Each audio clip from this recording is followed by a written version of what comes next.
सब विधि सब पुर लोग सुखारे। सब विधि मनसा वाचा कर्मणा सब प्रकार अयोध्या के सारे लोग सुखी हैं। दिन रात शंकर जी से अयोध्यावासी प्रार्थना करते हैं। दिन रात जानते क्या कहते हैं अयोध्यावासी? शंकर जी से कहते हैं प्रभु अपने रहते रहते महाराज दशरथ राम जी को युवराज बना दें, ऐसी कृपा करिए बाबा। हम लोग राम जी को युवराज पद पर बैठे देखना चाहते हैं। आप अछत युवराज पद राम ही देव नरेश। और एक बार समझिएगा,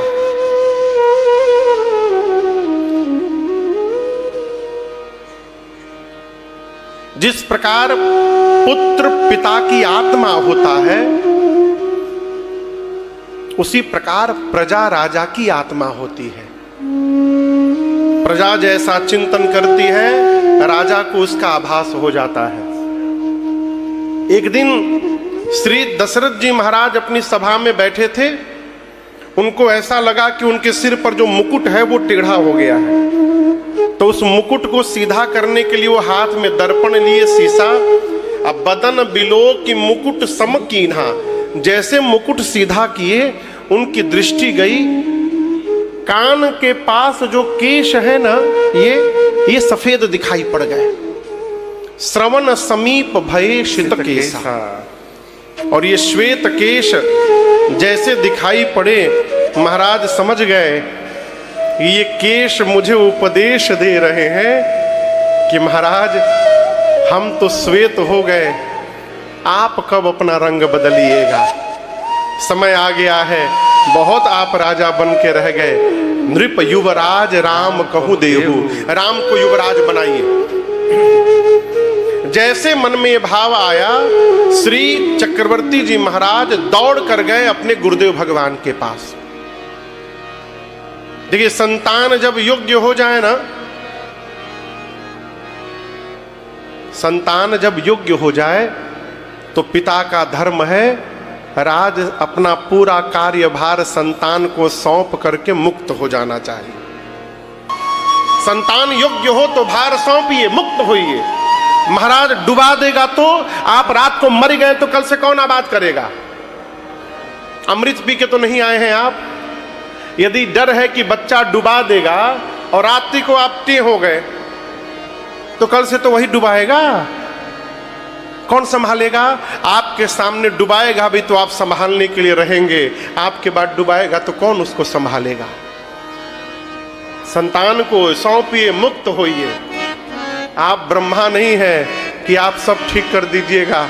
सबको ठीक करने के चक्कर में अपना न बिगाड़ लीजिए, इसलिए सौंपिए और अपने जीवन का जो मूल रहस्य है, जिसके लिए शरीर प्राप्त हुआ है, उसमें लग जाइए। महाराज गए गुरु जी के पास, कहते हैं गुरुदेव मेरे राम सब प्रकार लायक हो गए हैं। मेरी उम्र 60,000 वर्ष की हो गई है। दशरथ जी की उम्र कितनी थी? 60,000। 60,000 ईयर्स दशरथ जी की उम्र है। मैं 60,000 वर्ष का हो गया हूँ, बुढ़ापे में आ गया हूँ। क्या पता कल मैं रहूं या न रहूं। गुरुदेव मैं राम को युवराज पद पर आसीन देखना चाहता हूं गुरुजी, इसलिए मैं आया हूं। एक ऐसा मुहूर्त मुझे बता दीजिए जिस मुहूर्त पर मैं राम का अभिषेक कर सकूं। और दर्शन करिए, गुरुदेव भगवान जान रहे हैं कि महाराज जिस मुहूर्त के विषय में पूछ रहे हैं, ये मुहूर्त कब आनी है? 14 वर्ष बाद। लेकिन महाराज इतने व्याकुल हैं कि गुरुदेव की हिम्मत नहीं हुई कि बोल दे कि 14 वर्ष बाद आएगा मुहूर्त। गुरु जी सोचे, यदि मेरी बात मानकर महाराज यदि राम का आज ही अभिषेक कर दे, अभी इसी समय, तो हो सकता है ब्रह्मा जी की रचना बदल जाए। तो गुरुदेव ने कहा महाराज मुहूर्त मत पूछिए। महाराज कहा राम का अभिषेक मुहूर्त पर नहीं होगा, महाराज बोले कैसे होगा गुरुजी? गुरुदेव ने कहा महाराज, जिस समय आप राम का अभिषेक कर देंगे वही समय श्रेष्ठ मुहूर्त में परिवर्तित हो जाएगा, इसलिए तुरंत करिए। मैं आज्ञा देता हूं, बेगी विलंबन करिय नृप, साजिय सबोई समाज, सुदिन सुमंगल तब ही जब राम हो जुबरार। बेग करिए, विलंब मत करिए महाराज, तुरंत करिए। जिस समय राम का अभिषेक होगा वही श्रेष्ठ मुहूर्त बदल जाएगा। गुरुदेव की बात सुनकर महाराज मन में विचार किए, गुरुदेव तो सत्य ही कह रहे हैं, परंतु मैं आज नहीं करूंगा। कब करूंगा? कल करूंगा। कल जब सूर्य नारायण उदित होंगे ना, तो उनकी पहली किरण के आने के साथ मैं राम के मस्तक पर राज्याभिषेक का तिलक करूंगा। कल प्रातः काल करूंगा। और इस कल ने महाराज को बेकल बना दिया। कल तो आया लेकिन उनके जीवन में नहीं आ पाया। सभा में जाकर महाराज ने सभा के लोगों से बताया, लोग जय जयकार करने लगे। मंत्री मुदित सुनत प्रिय बानी, अभिमत बिरव परव जनु पानी, जगमंगल भल काज बिजारा, बेगी अनाथ न लाई अबारा। महाराज ने आज्ञा दी कि गुरुदेव जिन जिन सामग्रियों को मंगाए तुरंत लाया जाए। सभी तीर्थ नदियों का जल मंगाया गया, जितनी मंगल वस्तुएं हैं सबको एकत्रित किया गया। शाम को गुरुदेव भगवान के पास जाकर पुनः एक बार, सुबह गए थे तो ये बात पूछे, दिन में व्यवस्था कराकर शाम को सरकार फिर गए। जाकर बोले गुरुदेव आप राम को तनिक उपदेश कर देते इस समय कि राम को किन किन नियमों का आज पालन करना है। कल अभिषेक होगा तो आज रात में राम को किन किन नियमों का पालन करना है, उपदेश आप कर दीजिए। गुरुदेव भगवान पहुंचे राम जी के महल में। गुरुदेव भगवान राम जी के महल में पहुंचे। राम जी बाहर निकलकर गुर आगमन सुनत रघुनाथा, द्वार आई पद नायौ माथा। घर में जब किसी श्रेष्ठ का आगमन आने की सूचना मिले तो घर से बाहर निकलकर उनकी प्रतीक्षा करनी चाहिए, ये मर्यादा है। राम जी घर के बाहर आकर खड़े हैं। जैसे गुरुदेव ने आए, राम जी उनके चरणों में प्रणाम किए। कैसे प्रणाम किए माधव जी? द्वार आई पद नायौ माथा। गुरुदेव भगवान के चरण में राम जी ने अपना सर ले जाकर रख दिया। ये प्रणाम करने की विधि है। स्वागत करके भीतर लाए, बिठाए, 16 प्रकार से पूजन किए, षोडशोपचार। अब पूजा करने के बाद दोबारा सीता मैया के साथ मिल के प्रणाम किया राम जी ने। और प्रणाम करके राम जी हाथ जोड़कर बोले गुरुदेव, सेवक के घर में अचानक यदि स्वामी आ जाए तो इससे बढ़कर सेवक का कोई मंगल नहीं हो सकता। गुरुदेव आप मेरा मंगल करने आए हैं। सेवक सदन स्वामी आगमन, यही मंगल का मूल है। लेकिन गुरुदेव उचित तो ये था कि आप अपने आश्रम में राम को बुलवाते।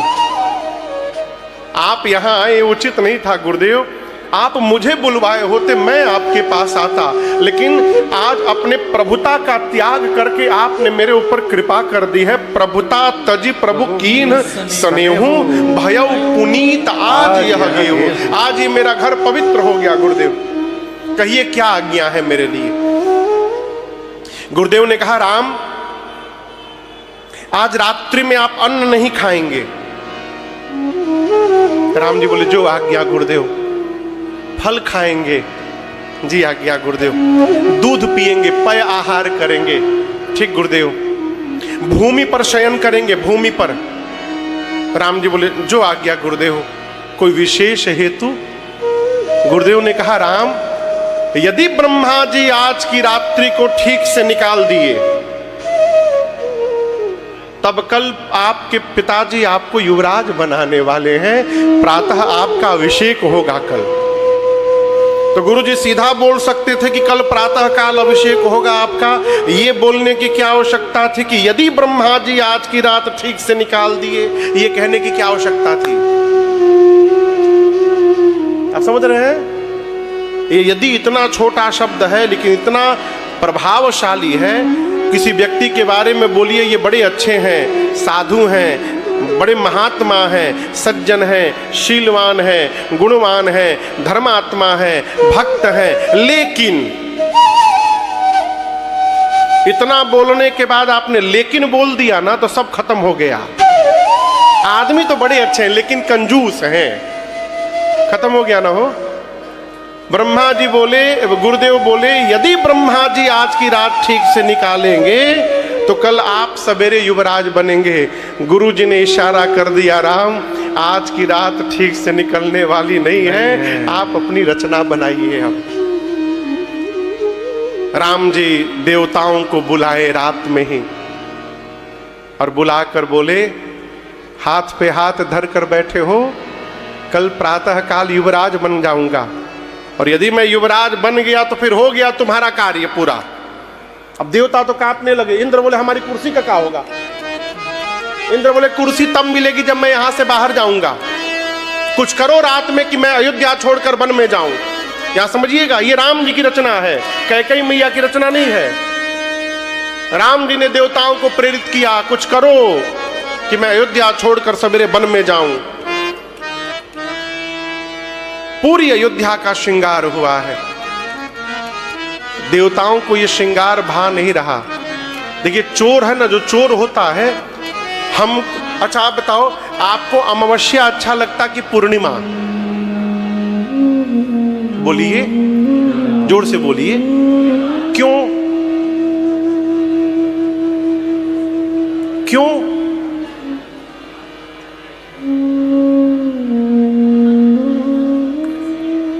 पूर्णिमा क्यों अच्छा लगता है? पूर्णिमा में चंद्रमा अपने 16 कलाओं से उदित रहते हैं, पूर्ण चंद्रमा का दर्शन होता है।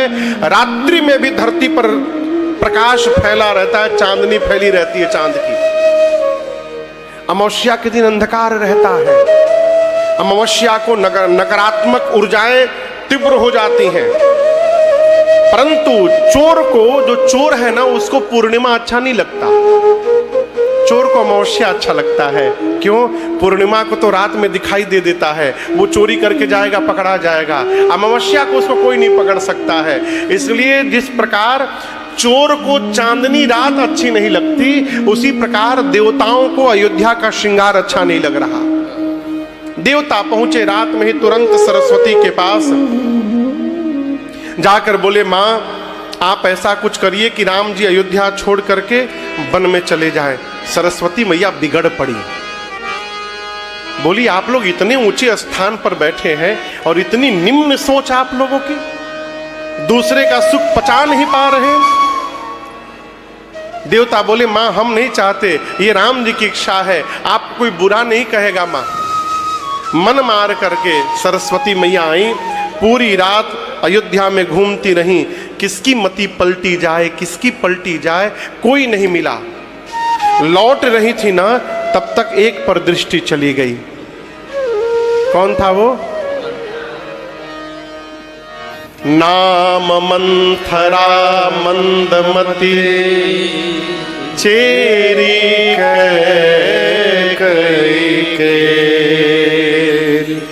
अजस पिटारी ताहि करी गई गिरामती फेर। मंथरा, मंथरा की मति मां सरस्वती पलट गई, पलट के चली गई। मंथरा पहुंची मां कैकेयी के भवन में और जा करके कोने में जाकर चुपचाप मंथरा बैठ गई। कैकेयी मैया सोच रही है कि मंथरा नित्य आती है तो नाचते कूदते आती है, आज ये उदास क्यों बैठी है? तो मां कैकेयी ने पूछा, मंथरा लक्ष्मण ने कुछ बोल दिया क्या तुमको? इस पर भी मंथरा ने कुछ नहीं कहा। और जब मंथरा कुछ नहीं बोली ना तो माँ उठ करके अब मंथरा के पास आकर बैठ गई। और आप दर्शन करिए, ये वही कैकेयी मैया है जो थोड़ी देर बाद राम जी को वन भेजने वाली हैं। माँ मंथरा के पास आई और आकर माँ घबरा कर पूछती हैं, मंथरा तू मौन क्यों है? तुझे सौगंध है मेरी, सत्य सत्य बता, मेरा राम कुशल है ना? माँ ने किसकी कुशलता पूछी? राम। अपने पति की नहीं पूछी, अपने बेटे भरत की नहीं पूछी, किसकी पूछी? राम की। कुशल राम महिपाल, राम कुशल है ना मंथरा? महाराज कुशल है ना? भरत लक्ष्मण शत्रुघ्न सब कुशल है ना? तो मौन क्यों है, बोलती क्यों नहीं? मंथरा ने कहा, कैकेयी जी आज अयोध्या में राम को छोड़कर दूसरा कौन कुशल है? आप तो महाराज को अपने बस में जानती हैं, आपने महाराज का कपट देखा नहीं, महाराज ने आपके साथ कपट किया है।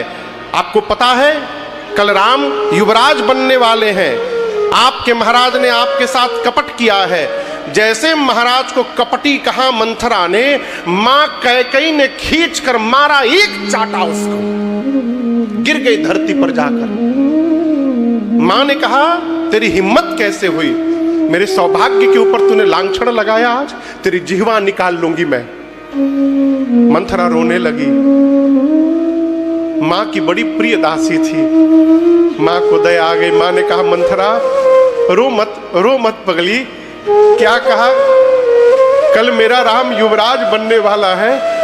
मंथरा यदि तेरी बात सत्य है ना तो मैं कहना चाहती हूं कि कल का दिन ही कैकेयी के जीवन का सबसे सुंदर दिन होगा, मेरा राम युवराज बनेगा कल। एक बात बोलूं मंथरा,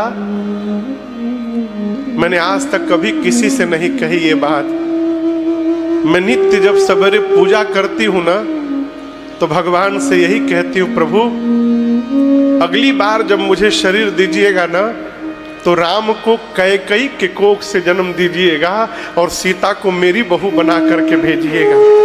मैं नित्य प्रार्थना करती हूं, मेरे इतने प्रिय राम के अभिषेक होने से तुझे क्यों ग्लानि हो रही है? मंथरा ने कहा, महारानी जी मैं नहीं बोलूंगी कुछ, अब मैं नहीं बोलूंगी।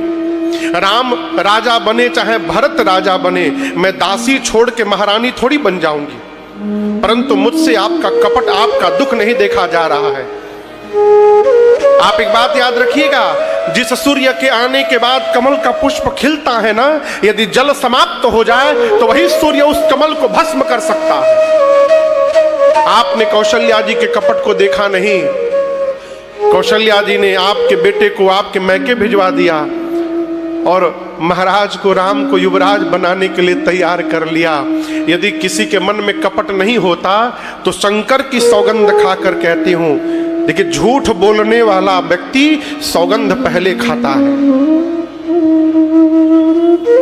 मंथरा बोली, मैं शिव की सौगंध खाकर कहती हूं, भयउ पाख दिन सजत समाजू। 15 दिन से रचना बन रही है। कितने दिन से? 15 दिन से। झूठ बोल रही है कि नहीं बोल रही है? ये उसी दिन रचना हुई है। कहती है 15 दिन से रचना हो रही है। यदि किसी के मन में कपट नहीं था तो आपको किसी ने बताया क्यों नहीं? इतनी बड़ी बात आपको दासी के मुख से सुननी चाहिए, ये बात आपको महाराज को आकर बतानी चाहिए। इसके बाद सैकड़ों सौतों की कथा सुनाई उसने। अब भाभी बस कहिए, राम जी की इच्छा से कहिए, मां कैकेयी मंथरा की बात में आ गई। मां ने पूछा, मैं क्या करूं अब? मैं अपने बेटे को किसी का सेवक नहीं बनने दूंगी, न नौकर बनने दूंगी, मैं अपने मैके चली जाऊंगी। मंथरा ने कहा, आपके मैके आपके शत्रु जाएं, आप क्यों जाएंगी? मैंने ज्योतिषियों से आज ही पूछा है, आज ज्योतिषियों ने 3 रेखा खींचकर कही है कि राजा भरत ही बनेंगे। आप चिंता मत करिए, आप एक काम करिए, कोप भवन में चले जाइए, जाकर बैठ जाइए, महाराज आएंगे। आपके पास 2 वरदान है ना, अपने पुत्र के लिए राजसत्ता, राम के लिए वनवास मांग लीजिएगा। और एक बात कहें, जब तक महाराज राम की सौगंध न ले ले तब तक बोलिएगा मत उनसे, क्योंकि जब राम की सौगंध ले लेंगे ना तो फिर उनको देना पड़ेगा। सब सिखाया उसने। मूल में प्रवेश करिएगा तो ये मां सब जानबूझ के कर रही है, लेकिन व्यवहारिक दृष्टिकोण से मैं आपको एक बात कहना चाहता हूं। आप दर्शन करिए, कैकेयी मैया महारानी है और उनको समझा कौन रहा है? उनकी दासी। दासी महारानी को समझा रही है। हमको भी ये जीवन में एक सीमा बना के रहनी चाहिए कि हमको कौन समझाएगा। हमको हमारे घर का नौकर समझा रहा है और समझ रहे हैं, यदि सेवक के समझाने से हम समझेंगे तो हमारे घर में भी यही उत्पात होने वाला है। मां कैकेयी जाकर कोप भवन में बैठ गई। संध्या में जब पूरी व्यवस्था कल की महाराज करा लिए तो सोचे कि चलकर कैकेयी को ये सूचना मैं अपने मुख से दूं। पहुंचे, कोप भवन में गए महाराज, कैकेयी मैया को देखे तो सूख गए। बोले कैकेयी क्या हो गया तुमको? प्रसन्न हो जाओ, कल तुम्हारे मन की बात होने वाली है, कल तुम्हारा लाडला राम युवराज बनेगा। मां और कांप गई सुनकर। महाराज ने कहा कि प्रसन्न हो जाओ, जो मांगोगी दूंगा तुमको। क्या चाहिए? मां ने कहा चाहिए चाहिए कहते हैं, 2 वरदान मेरा कब से बाकी है, आपने आज तक नहीं दिया। महाराज बोले मैं राम की सौगंध लेकर कहता हूं। रघुकुल रीति सदा चली आए, प्राण जाहि बरु बचन जाहि। मैं राम की सौगंध लेकर कहता हूं कैकेयी, आप जो मांगिएगा मैं आपको दूंगा। जब महाराज ने राम जी की सौगंध ले ली ना, कैकेयी मैया उठ के बैठी और मां ने कहा सुनहूं प्राण प्रिय